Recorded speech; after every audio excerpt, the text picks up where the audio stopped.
proud men, men of adventure, men of courage, men who knew the meaning of honor.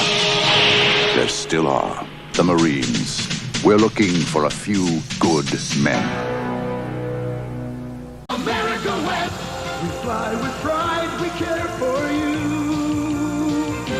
America West, we fly on wings so bright and new. Las Vegas, Reno. One call to AmeriWest Vacations gets you a choice of a first-rate hotel and any America West flight, all at a low package price. Call us or your travel agent. America West, what we serve is you.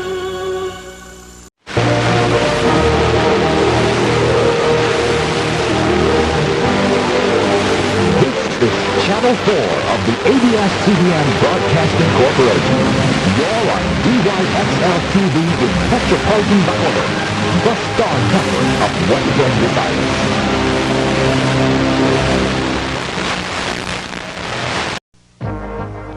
Boston and New England mean history, and so does the country club in Brookline.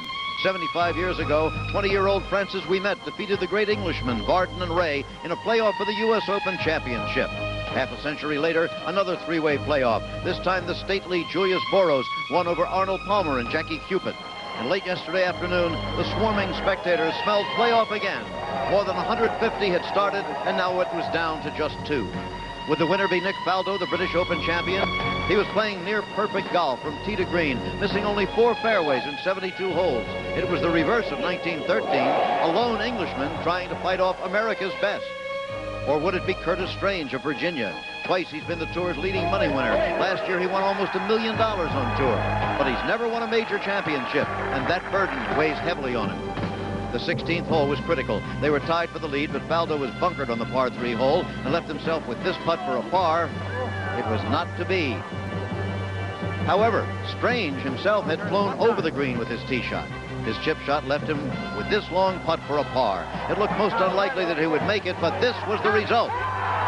Strange had retaken the lead with 2 to play. But on 17, his first putt left him with this testing situation.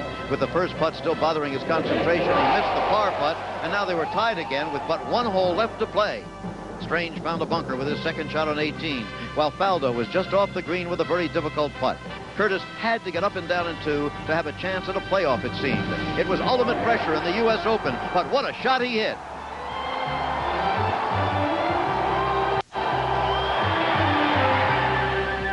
And now the pressure was on Faldo. On the fast, contoured green, 3 putts were a real possibility. But if he made this one, he was the champion. It was a wonderful putt that just missed. The true sportsmanship of golf was epitomized by the sight of their wives embracing just off the green. When Strange putted out after Faldo had made his, the stage was set for the 3rd playoff in the 3 U.S. Opens held at the Country Club. It would be England versus the United States, man to man at 18 holes for the U.S. Open Championship.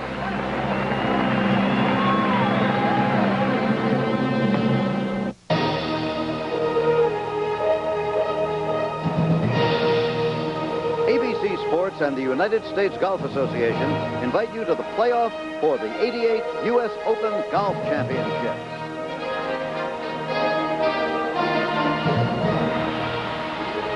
Well, it's one more time to the Country Club in Brookline, Massachusetts. One more time to the U.S. Open of 1988. A playoff this time between Nick Faldo and Curtis Strange. It's a hot summer day with a cooling breeze, but the possibility of a thunderstorm exists.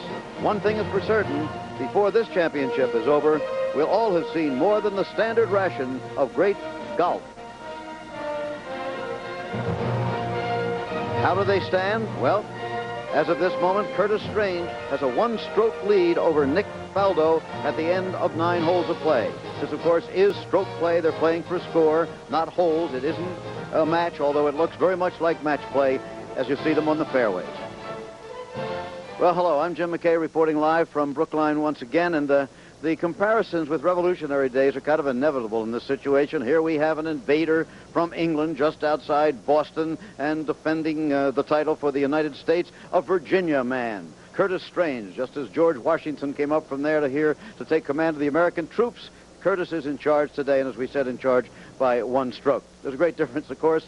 This time the confrontation is on the field of sport. And as you will see and hear, the crowd has been reacting to both men with just about equal encouragement. Let's bring in right now Jack Whitaker, my colleague. Seems like we've been here a long, long time, and the issue is still in doubt. But a great week, hasn't it? Oh, it's terrific. Tremendous golf and a marvelous place, and there's something in the New England air, Jim, I think. There have been 9 United States Opens contested in Boston area, and 7 of them had ended in playoffs, including the 3 that have been held here. And you know, the United States Open is the last of the majors to have an 18-hole playoff, and many times they can become anticlimactic, as the last one was in 1984 when Fuzzy Zeller defeated Greg Norman at Wingfoot. But this one is something different. These 2 started out a little shakily, but now they are really playing golf, and I think we're going to get down to the last final hole before the issue is solved, and I know we're going to have a very, very respectable United States champion, Dave. Well, there's no question about that, Jack. No matter which one of these players wins, I mean, they were both